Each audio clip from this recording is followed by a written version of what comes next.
Cassidy Whitmore scrolled through the online classifieds on a rainy March evening, her laptop balanced on her knees in the small living room of her Nebraska farmhouse. At 29 years old, she'd been running her modest 120-acre cattle operation alone for 3 years, ever since her father's sudden death from a stroke had left her the land, the mortgage, and the overwhelming responsibility of keeping it all afloat. She wasn't looking to buy cattle. Her 12 breeding cows were sufficient for her operation's scale, and her budget was stretched thin between feed costs, equipment repairs, and the predatory interest rate on the loan she'd taken to cover property taxes.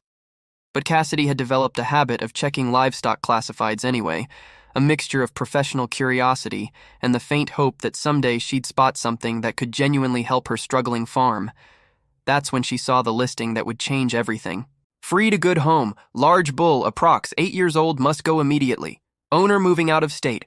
Buyer pays $51 transport or handling fee. Located Custer County. Serious inquiries only. Cassidy read it 3 times, certain she was misunderstanding.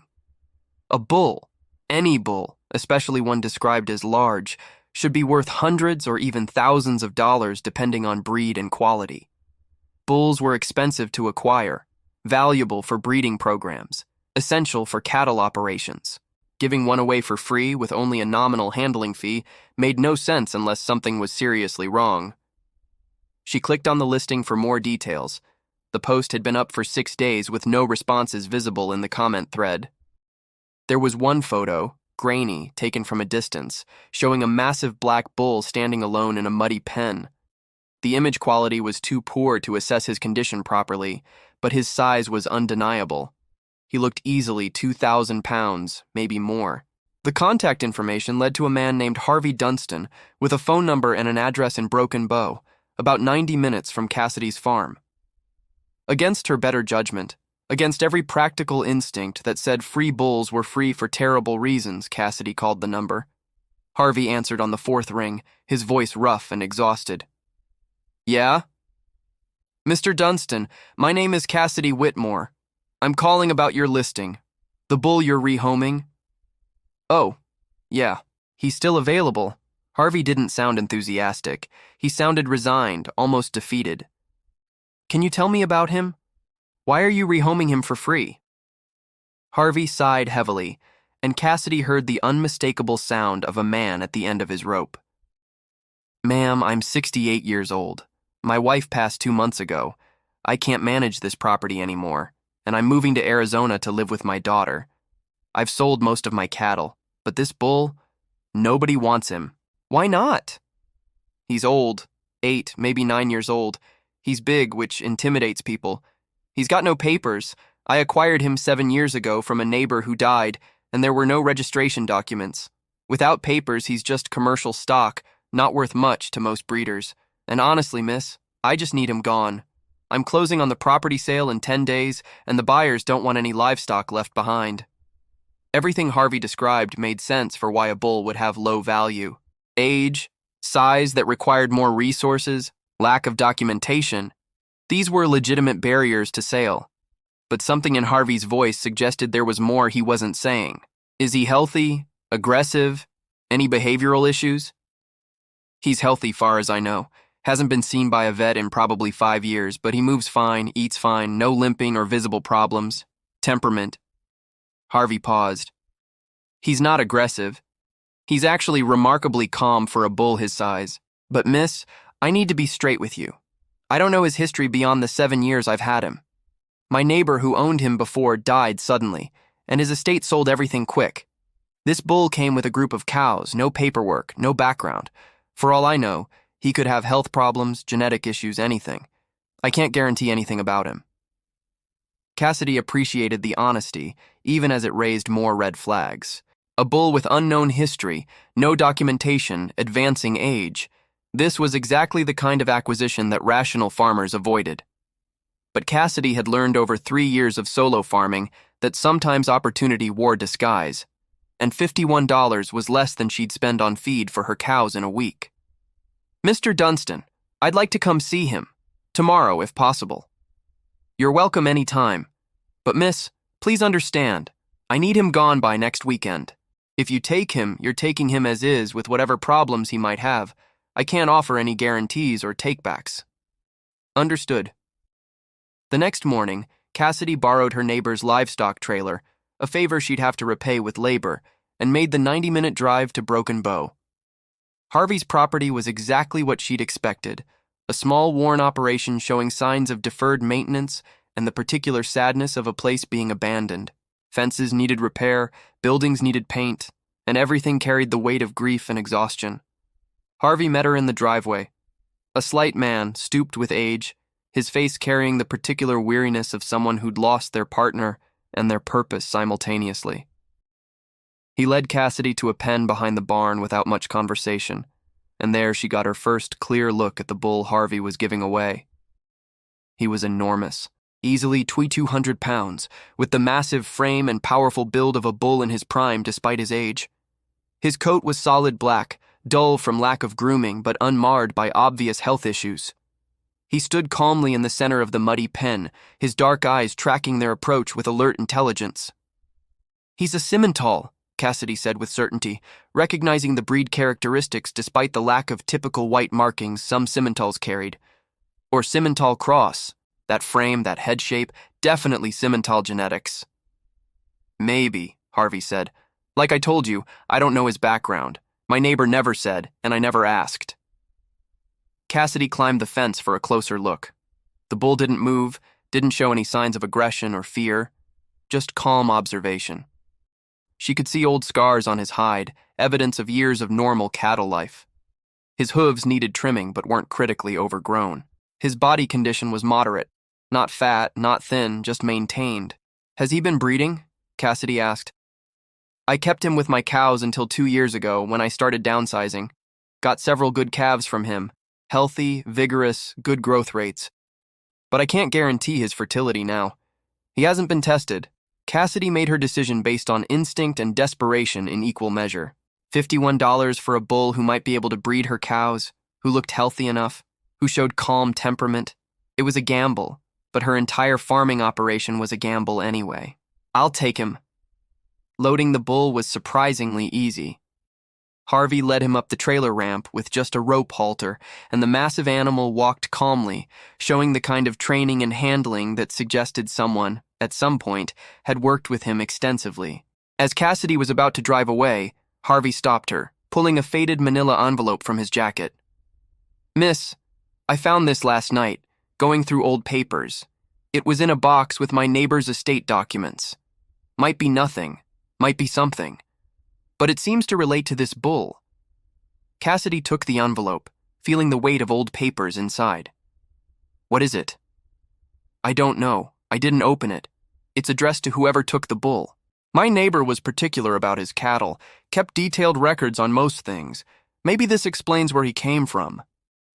Cassidy thanked him, paid the $51 in cash, and drove home with a 2,200-pound mystery in her trailer and a manila envelope on her passenger seat. She didn't open the envelope until after the bull was safely settled in her largest pen, fresh water and hay provided, her 12 cows watching the newcomer with cautious interest from the adjacent pasture. Then Cassidy sat at her kitchen table, opened the envelope, and discovered why a $51 bull was about to leave her in tears. The envelope contained 3 items: a faded photograph, a veterinary health record from 2008, and a single sheet of yellowed paper with handwritten notes. Cassidy spread them across her kitchen table under the warm glow of her overhead light, her hands trembling slightly with anticipation she couldn't quite explain. The photograph showed a much younger version of the bull, perhaps 2 or 3 years old, standing in a show ring. His coat gleamed with expert grooming, his powerful frame was perfectly conditioned, and around his neck hung a championship banner. Behind him stood an elderly man in a suit, one hand resting proudly on the bull's shoulder, his weathered face beaming with unmistakable joy. Cassidy flipped the photo over. Written in careful script on the back, "Titan's Masterpiece, Grand Champion Bull, Nebraska State Fair, 2010. Reserve National Champion, Denver Stock Show, 2011. Cassidy's breath stopped. Grand Champion. Reserve National Champion. Those weren't small accomplishments. Those were the pinnacle of cattle breeding, representing animals with exceptional genetics, perfect conformation, and bloodlines worth tens of thousands of dollars. Her hands shook as she grabbed the veterinary record. It was dated March 2008 from a clinic in Lincoln and listed the animal as Titan's Masterpiece, Registered American Simmental Tattoo, TSM 447B. The record showed routine vaccinations, a health certification for interstate transport, and a breeding soundness examination with excellent results. But it was the handwritten note that made Cassidy's throat tighten with emotion. The writing was shaky, clearly penned by someone elderly or ill, dated February 2015. To whoever takes care of Masterpiece after I'm gone, his name is Titan's Masterpiece, though I just call him Master. He was the finest bull I ever bred, my crowning achievement after 50 years in Simmental cattle. He won Grand Champion at State Fair in 2010 and Reserve National at Denver in 2011. His genetics are exceptional. His sire was Sensation's Legacy, $85,000 at private sale. And his dam was my foundation cow, Titan's Pride, champion bloodlines going back 4 generations. In 2012, I had a stroke. I lost most of my motor function and could no longer maintain my breeding program properly. I had to sell most of my herd, but I couldn't bring myself to sell Master. He'd been my partner, my pride, my greatest accomplishment. So I kept him, even though I had no breeding program left, even though keeping him made no economic sense. I know I should have found him a proper home with a quality breeding operation where his genetics could continue. But I was selfish. I wanted him with me. So I let him live out his years here as a companion rather than a breeding bull, and I know that was wrong. If you're reading this, I'm gone, and Master needs someone who will value him properly. He's old now, probably past his prime breeding years, but his genetics remain exceptional. If you have quality cows, he might still produce valuable offspring. If not, please just give him a good home for however many years he has left.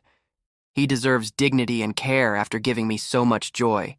His registration papers are in my safe deposit box at First National Bank in Broken Bow, Box 127. The executor of my estate should be able to access them. Without those papers, he's just an unregistered bull worth market price. With them, his genetics and bloodlines are documented and valuable. Please take care of him. He's more than just livestock. He's legacy. Walter Henshaw. Cassidy sat frozen at her kitchen table, tears streaming down her face, the note trembling in her hands. She'd bought a $51 bull from a man who'd gotten him from an estate sale, a bull nobody wanted because he had no papers, no apparent value, no documented worth. But she'd actually acquired Titan's Masterpiece, a grand champion, a reserve national champion, a bull with genetics worth potentially tens of thousands of dollars, now 9 years old and living anonymously because his owner had died and the documentation of his value had been locked away in a bank box that no one had thought to check. Walter Henshaw, the elderly man in the photograph, had clearly been Harvey's neighbor. Walter had died suddenly, his estate had been liquidated quickly, and Master had been sold with a group of commercial cattle to Harvey, who had no idea what he'd acquired. Harvey had kept him for 7 years, bred him to commercial cows without realizing the genetic gold mine he possessed, then given him away when life circumstances demanded it. And now Cassidy, a struggling young farmer who could barely keep her operation afloat, owned a bull whose documented bloodlines and championship history could transform her entire breeding program, if she could access those registration papers. She looked out her kitchen window toward the pen where Master stood peacefully in the darkness, illuminated by the barn's security light. He'd spent 7 years in obscurity, his value hidden, his legacy forgotten, reduced to anonymous commercial stock because documentation had been lost, and no one had known to look. Cassidy grabbed her phone and called Harvey immediately, despite the late hour. "Mr. Dunston, it's Cassidy Whitmore. I'm so sorry to call this late, but I need to ask you something urgent. Your neighbor who died, the one you got the bull from, was his name Walter Henshaw?" "Yeah, that's right. Walter, good man. Died of a massive heart attack back in 2015. Why? Did his estate ever mention anything about a safe deposit box? About registration papers for cattle?" Harvey was quiet for a long moment. "You know, there was something. The estate lawyer mentioned Walter had a box at the bank with documents, but Walter's son, who inherited everything, said he didn't need any of it. Just wanted the property sold quick so he could settle the estate and get back to California. I don't think anyone ever went through that box. Why? Did you find something?" Cassidy explained everything. The note, the photograph, the championship history, the genetic value hidden in a bull Harvey had given away for $51. Harvey's response was a long, low whistle. Well, I'll be damned. I had a grand champion bull for 7 years and never knew it. Miss Whitmore, that changes things. If that bull is valuable, if there are papers proving it, then— Mr. Dunston, Cassidy interrupted gently. You sold him to me as is, no guarantees, for $51. That was our agreement. I'm not calling to renegotiate. I'm calling because I need your help accessing those registration papers. Walter's estate. Is there any way to get into that safe deposit box? The estate was closed years ago, but the bank might still have the box if no one ever emptied it.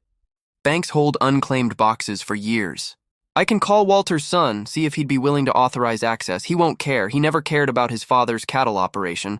But Miss Whitmore, are you sure? That bull could be worth— I'm sure, Cassidy said firmly. You needed him gone. You were honest about what you knew, and we made a fair deal based on the information available. I got lucky. That's all. After hanging up, Cassidy walked out to Master's pen. The massive bull approached the fence calmly, and up close Cassidy could see what she'd missed before. The intelligence in his dark eyes, the noble bearing that even years of anonymity hadn't diminished, the quiet dignity of a champion who'd never forgotten what he was, even when everyone else had. I know who you are now, Cassidy whispered, her voice breaking. I know what you were, and I promise you, I'm going to make sure everyone knows. You're not just a $51 bull.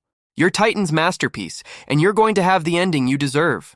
Master lowered his massive head, allowing Cassidy to rest her hand on his broad forehead, and in that moment, she understood why Walter Henshaw hadn't been able to let him go. This wasn't just livestock.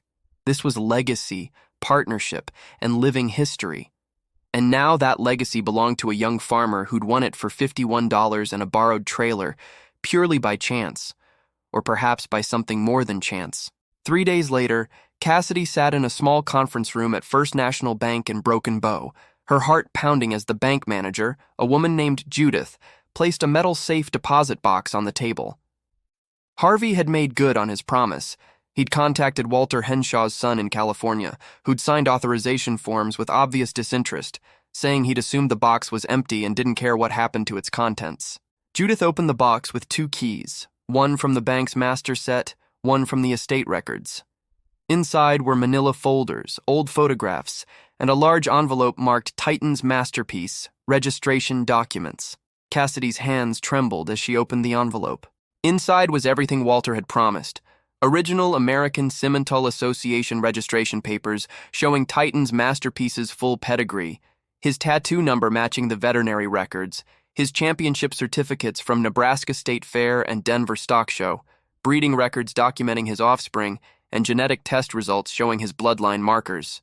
The papers confirmed it all. The $51 bull standing in her Nebraska pasture was registered royalty, descended from some of the most valuable Simmental genetics in North America. His sire, Sensation's Legacy, had sold for $85,000 in 2007. His dam's lineage traced back to foundation stock worth 6 figures.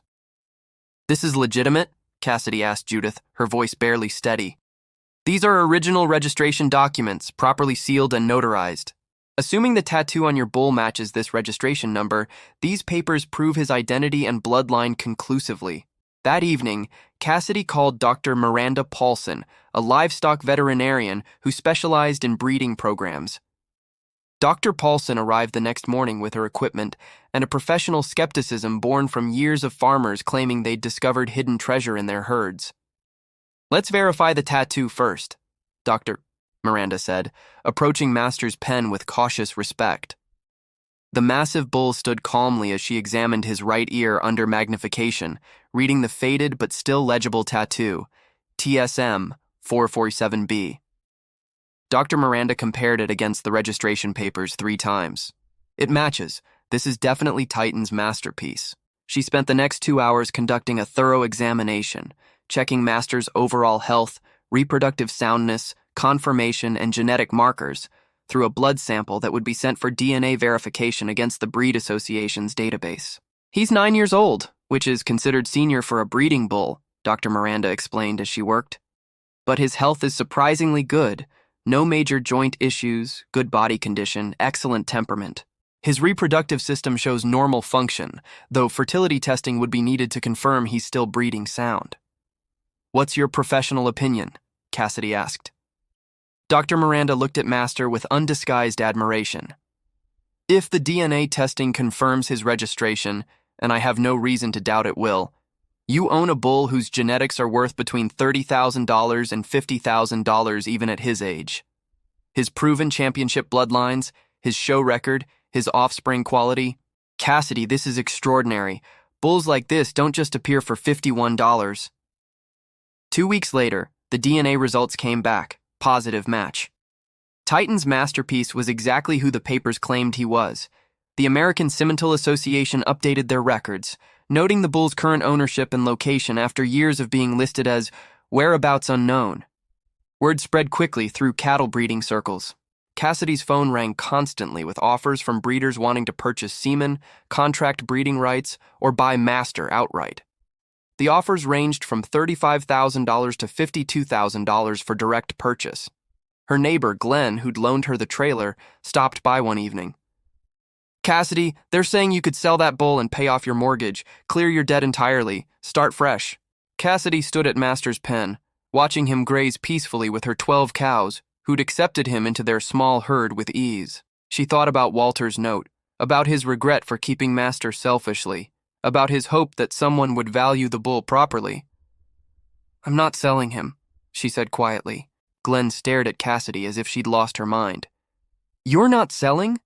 Cassidy, that bull could solve every financial problem you have. Your mortgage, your equipment loans, everything. Why would you keep him? Because Walter trusted that whoever found Master would value him beyond money, Cassidy said, her voice firm despite her own doubts. He kept this bull when it made no economic sense because Master meant something more. I understand that now. Instead of selling, Cassidy made a different decision. She contracted Master for limited breeding, carefully selected operations that understood his value and would pay premium stud fees. At $1,500 per breeding, with strict contracts protecting Master's welfare, she could generate income without selling him. The first breeding season was remarkably successful. Master, despite his age, proved still fertile and vigorous. His calm temperament made him easy to work with, and the offspring born the following spring were exceptional, exactly the quality Walter had promised. Strong, healthy calves with superior conformation and growth rates. Cassidy used the breeding fees to pay down her mortgage, repair equipment, and improve her facilities. But more importantly, she documented everything: Master's daily care, his offspring, his continued health. She created a detailed record that honored Walter's legacy and proved Master's worth beyond dollar signs. One spring afternoon, Cassidy received an unexpected visitor. A man in his 60s stepped out of an expensive truck, introducing himself as Richard Henshaw, Walter's son. I heard what happened, Richard said, his voice tight with emotion. About the bull, about the papers, about what you've done. He paused, looking toward the pasture where Master grazed contentedly. I need to apologize. I dismissed my father's life work as worthless sentiment. I was wrong. Richard explained that he'd spent his life rejecting his father's ranching lifestyle, pursuing corporate success in California, viewing Walter's dedication to cattle breeding as provincial and small. But hearing about Master, about how a $51 bull had proven to be a champion, about how Cassidy had honored Walter's legacy, had forced him to confront what he'd lost by dismissing his father's world. He wrote me letters about Titan's masterpiece, Richard said, his eyes wet. I never read them carefully. I thought it was just an old man rambling about cows. I didn't understand that Master represented everything my father valued: patience, dedication, seeing worth that others missed. Cassidy invited Richard to meet Master. As the massive bull approached the fence calmly, allowing Richard to touch his broad forehead, Walter's son broke down completely. I'm so sorry, Dad, he whispered. I'm sorry I didn't understand. Through tears, Richard asked if he could fund a small breeding program in Walter's name, using Master's genetics to continue the legacy his father had built. Cassidy agreed, and together they established the Walter Henshaw Memorial Breeding Program, ensuring Master's exceptional bloodlines would continue benefiting Nebraska cattle operations for generations. 2 years after winning Master for $51, Cassidy stood at the state fair watching one of his offspring, a magnificent heifer out of her best cow, win grand champion. As the judge placed the banner, Cassidy felt tears streaming down her face, understanding finally what Walter had meant. Legacy wasn't about money. It was about recognizing value others missed, about patience and care, about refusing to let greatness disappear into anonymity. Master had taught her that, and she would never forget. 4 years after that rainy March evening when Cassidy found a listing for a free bull, Titan's masterpiece stood peacefully in his pasture, now 13 years old but still dignified, still calm, still carrying himself like the champion he'd always been. His offspring numbered 43 across Nebraska and 3 neighboring states, calves, yearlings, and mature cattle that consistently won shows and improved breeding programs wherever they went. The Walter Henshaw Memorial Breeding Program had become regionally recognized, and Master's genetics were now documented, valued, and preserved for future generations. Cassidy's farm had transformed. The mortgage was paid. New equipment filled the barn. Her herd had expanded to 30 registered cows, all bred to produce the next generation of quality Simmental cattle. She'd become a respected voice in Nebraska cattle circles, frequently asked to speak about genetics, breeding, and the importance of documentation. But none of that mattered as much as the quiet mornings when Cassidy walked to Master's pasture with a bucket of grain and scratched behind his ears while he ate. He'd become more than a valuable bull. He'd become her partner, her teacher, her reminder that worth isn't always visible on the surface. Richard Henshaw visited twice yearly, always spending an hour at Master's fence talking quietly to the bull his father had loved. The rift between father and son couldn't be mended. Walter was gone. But Richard had found a way to honor what he'd dismissed, to understand what he'd missed. On a golden October afternoon, Cassidy sat on the fence watching Master graze with his offspring, 3 generations now visible in her pasture. She thought about Walter's note, about his hope that Master would find someone who valued him properly. "I hope I did right by you," she whispered. "Both of you." Master raised his head, meeting her eyes with that same intelligent, knowing gaze. And Cassidy felt certain that somewhere, Walter Henshaw knew his legacy was safe. That the bull he'd loved hadn't been forgotten. That the $51 miracle had become something far more valuable than money could measure. Some bulls are bought, some are sold. But Titan's masterpiece had been won, not at auction, but through chance, compassion, and the courage to see value where others saw only expense. And that made all the difference. The $51 bull had left his buyer in tears, tears of gratitude, wonder, and the profound understanding that sometimes the greatest treasures are the ones we almost overlook, the ones that come to us not through wealth, but through willingness to take a chance on something the world has dismissed. Master's story wasn't just about genetics or money. It was about recognition, redemption, and the beautiful truth that greatness never truly disappears. It just waits, patiently, for someone wise enough to see it. And Cassidy had seen it. That was his legacy. That was their shared victory.